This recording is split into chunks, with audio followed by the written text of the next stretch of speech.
बुरेवाला में बिजली के बिलों में जालमाना टैक्स और नाकस पॉलिसियों की वजह से शहरी बिल बिला उठे। बुरेवाला चक नंबर 445 ईबी में इलाका मकीनों ने बिजली के बिलों में जालमाना टैक्स लगाकर भेजने पर एहतजाज किया।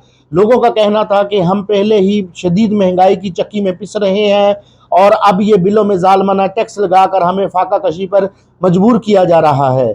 एहतजाज में शरीक लोगों ने बिजली के बिलों को आग लगाकर जला दिया और उनका कहना था कि अब मजीद हम ये बोझ नहीं उठा सकते।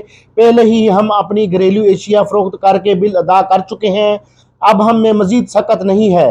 इलाका मकीनों का मजीद कहना था कि खुदारा बिजली के बिलों में अजाफी टैक्सेस ख़त्म किए जाएं ताकि गरीब दो वक्त की रोटी खा सके। मोहसिन मुगल, मुगल न्यूज़, बुरेवाला।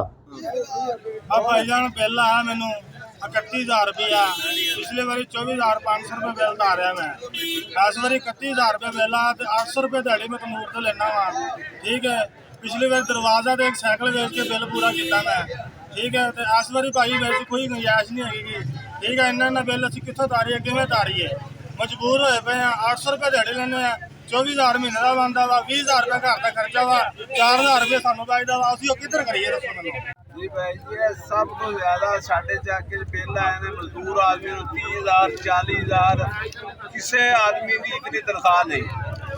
और ये मेहरबानी करके इन्हों बिल कम दिते जान, टैक्स माफ़ किया जाए, हुक्मराना दी अयाशियां खत्म कीतियां जान ते साढ़े गरीब आदमी का बिल जोड़ा वो कम तो कम आना चाहिए। क्योंकि एक बंदा 10,000 कमा रहा है, उन्हें 25,000 बिल वो किवें अदा करेगा, और एक दफा कर लेगा मांग पेन के दोबारा किस तरीके। मैं 10 दिन पहले पापड़ बेचता वा, पिछला बिल मैनू 14,000 आया वा, तो हुण 17,686 रुपये फिर आया वा। पिछला मैं बकरी बेच के बिल तारिया वा।